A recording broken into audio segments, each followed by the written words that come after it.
Hi to my friends on Facebook. This is Lisa from Monarch Butterfly Land Saving Society.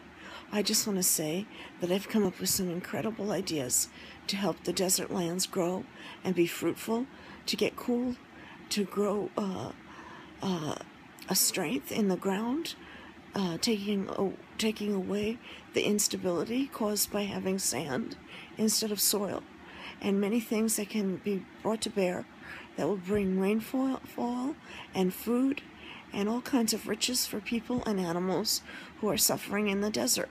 One of the ideas that I know or I feel will work is planting gourd fruits and vegetables into the soil.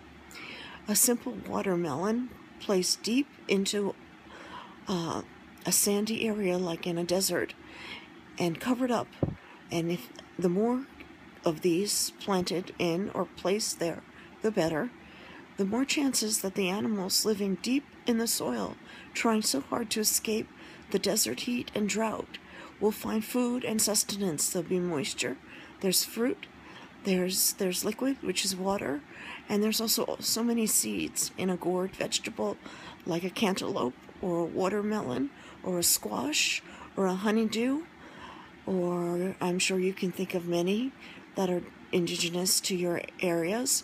In the United States, we like squash, and we like cantaloupe, and we like honeydew, and we like pumpkin, and we love watermelon. Those things have a hard exterior and can be placed into the soil where they're protected by their hard exterior, but inside, another good gourd is a coconut. These things have a hard shell which protect them from the heat and preserve them in a sense, and then when they're placed in the ground, the animals easily can break through the shell or the hard exterior and find the juice and the nectar and the beautiful things inside to keep them healthy. When the animals get these things, they get nourished, and then they start to procreate. They join their mate, they have children, they procreate, they have much to eat. The more you put in the desert soil, the more they'll procreate. They'll procreate so much, there'll be nothing but little animals running all over under the soil. And the soil, as they procreate and eat, will become better because their waste product is a form of what they call dung or methane, and that fertilizes the soil. Also, as animals start to get healthy, their oxygen intake becomes much stronger, their breathing gets better, because you need fluid in your body to have healthy circulation, and healthy circulation, which comes from having fluid and in your body, means that you can breathe deeper and have much stronger breath. And that's why it's important never to be dehydrated, because liquid is a part of the human and animal circulation, and circulation also is part of our breathing process. So as the animals breathe better under the soil from eating healthier food and having moisture in their system, their oxygen intake will become much stronger, and then that oxygen then becomes part of the soil and the sand and the desert lands. So not only does their dung or their methane, which from their waste, help fertilize the soil, but their oxygen levels, which are increased when they eat these delicious fruits and vegetables, also helps oxygenate and aerate the soil and make it healthy. Dead soil or sand needs oxygen, and the animals will provide it. Once the oxygen and the methane or the dung is there in the soil, all the seeds from these fruits, the cantaloupe, the honeydew, the watermelon, the squash, all the different gourd vegetables that you can plant, all those seeds will start to germinate. They'll grow roots because the soil will be hospitable. There'll be moisture, there will be oxygen, there will be air, there will be all the things needed to make a healthy ground. Once those gourds are eaten, the seeds will be left behind because the animals will leave those, and then they will start to sprout. And from the sprout and the roots, something amazing will happen. Little bits of plants will start to grow above the ground.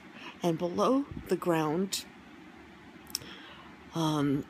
the seeds will form a network of roots, and roots are the strength of our planet's ground.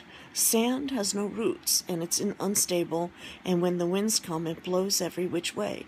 But soil that is healthy has many roots, from trees and flowers and plants and weeds and grass.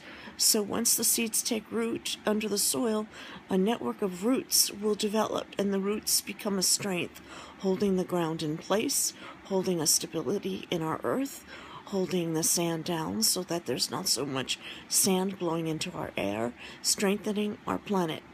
And from, of course, these roots come up plants above the ground, and green plant life always attracts moisture because of the process of photosynthesis, where green plant life and plant life interact with the sun and the solar rays that come down to the earth. And so when the plants begin to grow above the deserts, and the fruits of this work take place, and you see some kind of growing, the sun's natural reaction of photosynthesis with these growths will bring moisture into the area. We know trees, through photosynthesis, take in a lot of water, and they store water, and then the roots bring water up from the ground, because the ground also, as I've stated, becomes healthy, and it becomes a cycle of water through a tree. The rain comes down to the tree, the leaves suck in the rain, the roots take rain from the ground, and it becomes a cycle. And once these plants bear fruit in the desert, the moisture will start to come through photosynthesis.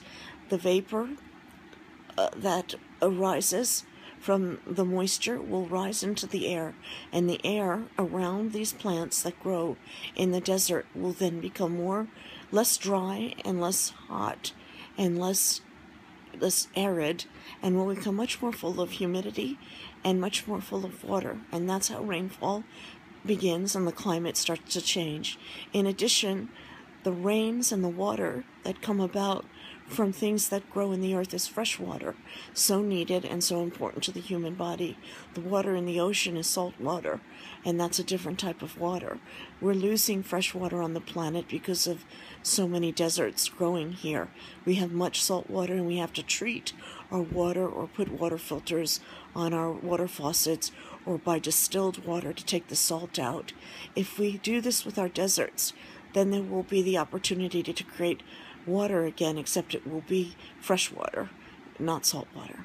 I hope you will take this advice and start planting gourd vegetables and fruits deep into the soil or to the sand in the deserts, or anywhere where you're not bearing fruit and you feel that the ground is not giving you the life it needs. This is Lisa from Monarch Butterfly, hoping you're having a great day.